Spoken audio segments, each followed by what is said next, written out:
a class that I teach ordinarily called Archival Methods, and I decided to make the class dovetail with the Humanities Action Lab Consortium project on global dialogues on incarceration.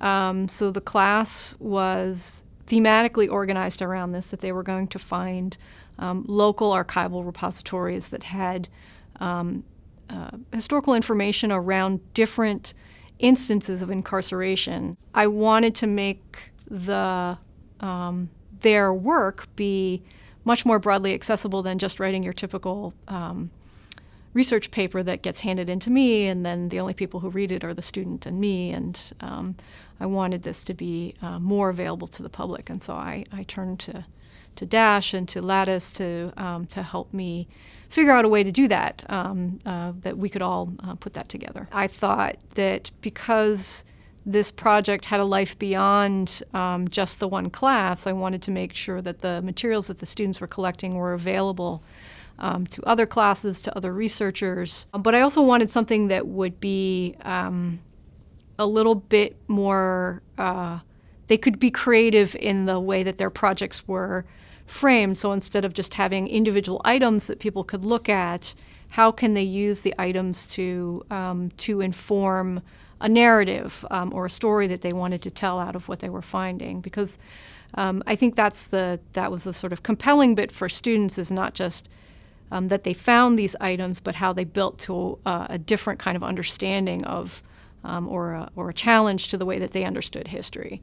So we turned to asked for some options, and we ended up using the Omeka platform for building those projects, those digital exhibits, which turned out to be pretty. I liked it. It turned out really well, I thought. I reached out to Dash and to Lattice and maybe an egregiously short time before the semester started, probably, but maybe a month beforehand, and said, this is what I'd like to do. And at your suggestion, I built in times into the schedule for the course for various folks to come into the classroom and introduce the different platforms and technologies to the students. And me as well, so that we could ask the questions directly. I go back and forth as to whether I feel like it will be helpful to me to have, if I were to use Omeka again in a class, to have the background knowledge that I do about how to use it, but I wouldn't want to be the person who solely teaches it to the students. I think it's good for them to be interacting with multiple different folks to learn how to do what they want to do. So that piece of it went really well. Everybody was so great and flexible about coming to my classroom in the same fashion with the archives that the curators in the different archives let us take the class to them, and then also we're creating sort of one-on-one meetings with the students afterwards. So that worked out really nicely. And when it came to kind of crunch time in terms of, okay, now we really have to have this site set up, there was a long period of sort of playing around with it. When I had questions, and especially when it came to, I really can't figure this out. For example, I had that one moment of, I just can't figure out how to code the tag cloud in there. I was able to set up time with Leela and just sit there. She sat there with me, both of us with our laptops, and we just kind of hacked away at it until we figured it out. And that's great, because if it was just me, I would have gotten frustrated and walked away.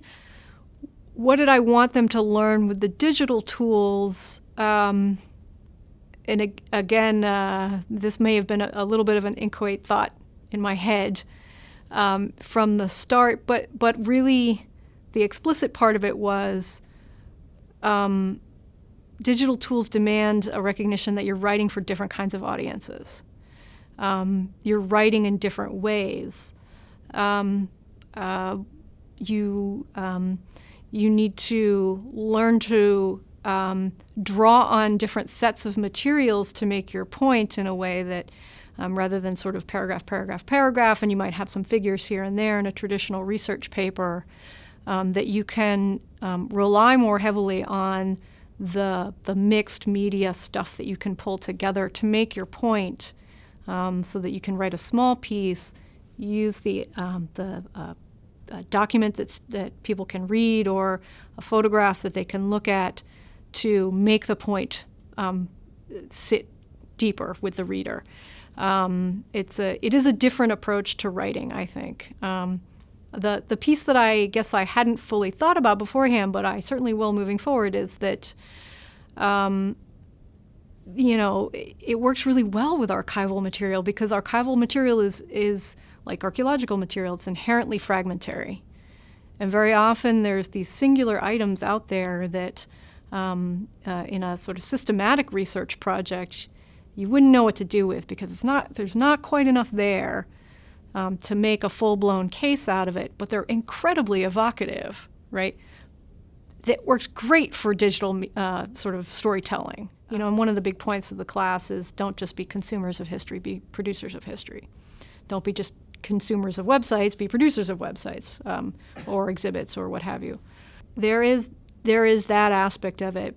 And I was thinking about it the other day, and we do have students in my classes who are not millennials, but for the majority of them who are millennials, a couple of things that I can say in observation of millennial students is they like to make things.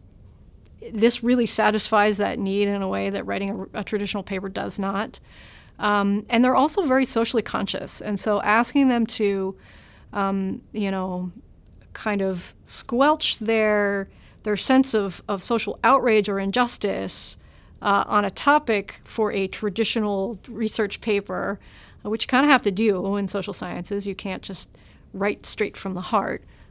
This is a way for them to address issues of great concern to them in terms of social justice, and feel like it is reaching broader audiences, and that's really important to them.